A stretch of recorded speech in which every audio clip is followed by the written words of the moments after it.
Continuous delivery and continuous deployment, these are two concepts that sound almost identical. Some people even use them interchangeably. But there is a difference. Picture it like this. If DevOps is a factory, continuous integration is the assembly line, continuous delivery is where we package the product, and continuous deployment is the shipping of the product to the end user. Let's start with continuous delivery. In simple terms, continuous delivery is having your software always releasable, always in a green state. It has passed all tests, all quality checks, and is just one step away from being deployed into production. The output of continuous delivery is some artifact that we can deploy or distribute. Now, continuous deployment takes it one step further. It takes the output of continuous delivery and deploys it into the server automatically. Between continuous delivery and continuous deployment, there can be a manual checkpoint. This is a point where someone reviews and approves the release before it goes live. This checkpoint is optional.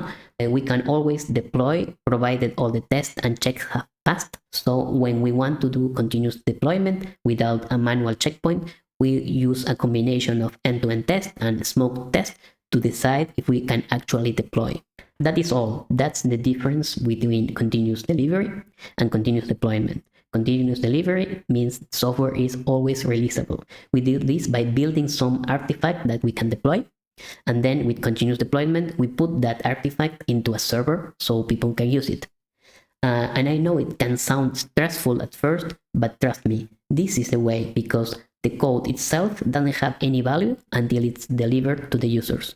We can only know if what we actually build is useful after being deployed. Once set up, continuous delivery and continuous deployment give us an incredible tool, which is feedback from our actual users. Both continuous delivery and deployment require continuous integration. That is why we usually see these terms bundled together as CI/CD. This is because they go together. We need continuous integration before we can have continuous delivery and continuous deployment. Saying continuous delivery means that our software is always releasable. That doesn't mean that we actually have to deploy the software. Deployment is optional. The continuous delivery mindset is to keep the build always green. So what about highly regulated industries like medical or aeronautics? In this, there's usually a long approval process, some certification, so continuous deployment is normally out of the question. But even here, continuous delivery is always possible. The mindset of having your builds always green at all points in time is valid and is very valuable. Continuous delivery decouples the decision of the release from the technical details. Deployment is a business decision, not a technical decision, because from a technical viewpoint, we can always release. The decision comes from a business decision, from a marketing decision, from a market decision. If we follow continuous delivery, there should never be a point where we say, sorry, we can't deploy because the build is broken. We can also identify a continuous delivery pipeline by its inputs and outputs.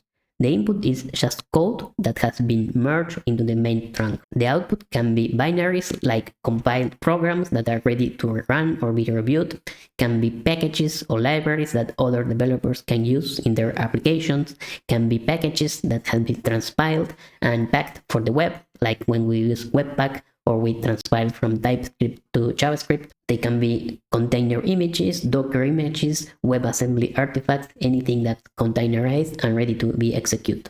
Continuous delivery has given us something we can install and run, so the next logical step is to deploy it. We can do it by extending our pipeline with continuous deployment. So continuous deployment can sound risky, because leaving the deployment to some automation, some bash script, something like that, can seem a little bit risky, a bad idea, something dangerous. But in fact, the more often we deploy, the safer the release is.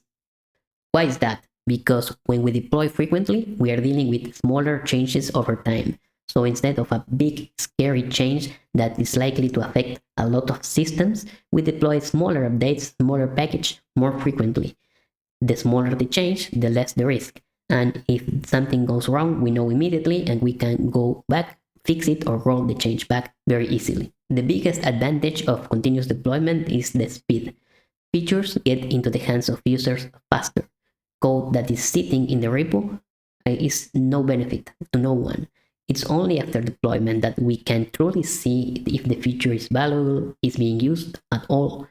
This real-time feedback is what allows us to move faster and waste less time in features that look good on paper but are not being used by anyone. Getting into a state where we can continuously deploy many times per day requires a few things. First, we need test, a solid test suite. Testing is the backbone of continuous integration and continuous deployment. Automated tests, even a few smoke tests, go a long way and establish our safety net. Even with strong testing, unexpected issues will slip through, so we need monitoring and we need alerts in place. So if our latest deployment is causing any issues, we know instantly and we can fix it or roll it back. We need a strong DevOps culture.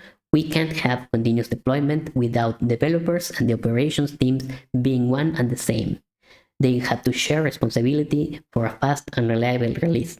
When everyone is invested in both quality and speed, continuous deployment becomes a natural part of the workflow.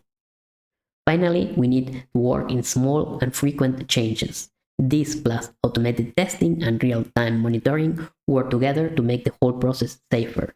In fact, the smaller our step, the faster we can move. Alright, let's bring all of this together. First up, continuous integration is where we merge our changes into the main trunk many times per day, and each change triggers a build and a test process.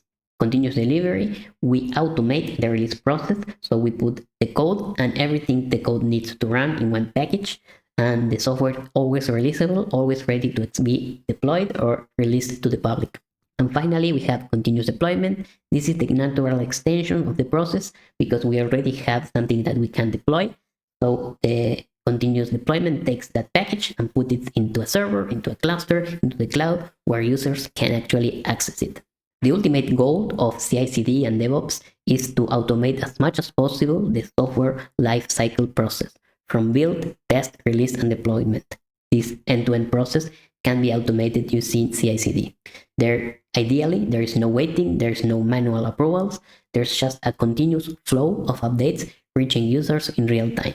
That is all for today. Thank you so much for watching. My name is Tommy, I'm from Semaphore, and if you like this video, consider liking it and subscribing for more content. So take care, thank you for watching, and see you on the next one.